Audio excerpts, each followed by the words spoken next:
Bom dia a todos, que a paz do Senhor esteja convosco hoje e sempre. O tema do nosso devocional é: muitos ouviram falar de Jesus, mas poucos o ouvem.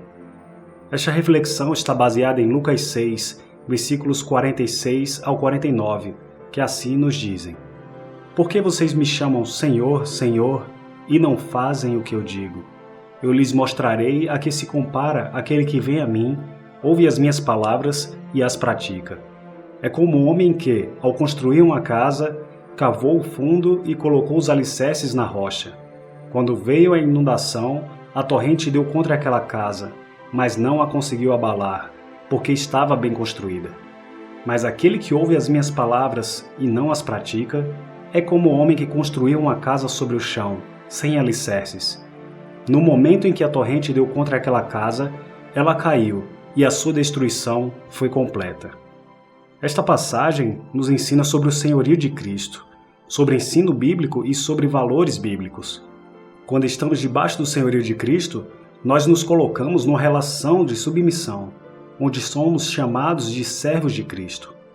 Não se trata de uma escravidão de trabalhos forçados ou maus tratos. No contexto bíblico, havia escravos que tinham boas condições financeiras, pessoas até ricas que serviam a outras pessoas mais ricas ainda.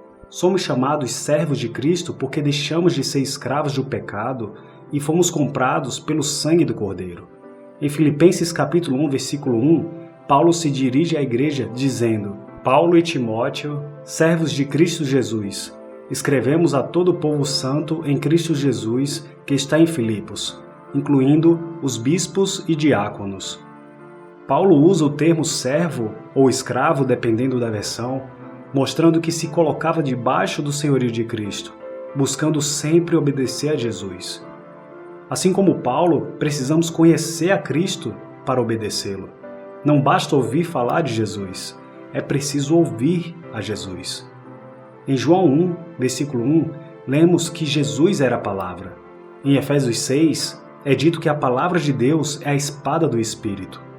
E em 2 Timóteo 2,15, somos orientados: procura apresentar-te a Deus aprovado, como obreiro que não tem do que se envergonhar, que maneja bem a palavra da verdade. Toda espada, para ser eficiente, ela precisa estar afiada.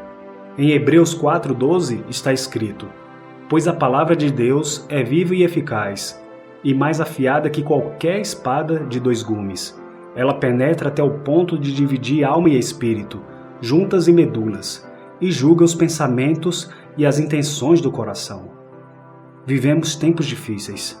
Em 2 Timóteo 3, versículos 2 ao 5, a Bíblia alerta o que os homens seriam: egoístas, avarentos, presunçosos, arrogantes, blasfemos, desobedientes aos pais, ingratos, ímpios, sem amor pela família, irreconciliáveis, caluniadores, sem domínio próprio, cruéis, inimigos do bem, traidores, precipitados, soberbos, mais amantes dos prazeres do que amigos de Deus, tendo aparência de piedade, mas negando o seu poder.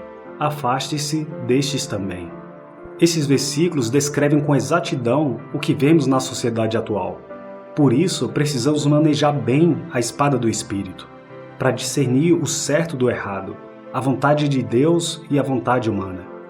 Em João 10, 27, Jesus declara: as minhas ovelhas ouvem a minha voz, eu as conheço e elas me seguem. Oremos assim então. Senhor Jesus, repetimos aqui as palavras de Simão Pedro: Senhor, para onde iremos se só Tu tens as palavras de vida eterna? Queremos, Pai, construir a nossa vida cristã sobre o alicerce da Tua palavra. Como está escrito no Salmo 23, o Senhor é o nosso pastor. Então queremos ouvir a Tua voz. Mesmo em meio ao barulho deste mundo, em meio a tantas vozes, queremos ouvir os Teus sonhos, Pai. Agradecemos porque o Senhor levantou pastores para cuidar de nós, para nos guiar e transmitir a Tua mensagem. Meu Pai, mesmo que as ventanias, chuvas fortes e enchentes venham, não seremos destruídos. Estamos firmes em tudo que foi profetizado sobre nossas vidas, em toda a palavra liberada, em todo sonho e visão que o Senhor nos deu, em tudo que está na Bíblia, de capa a capa, em nome de Jesus. É assim que oramos. Amém.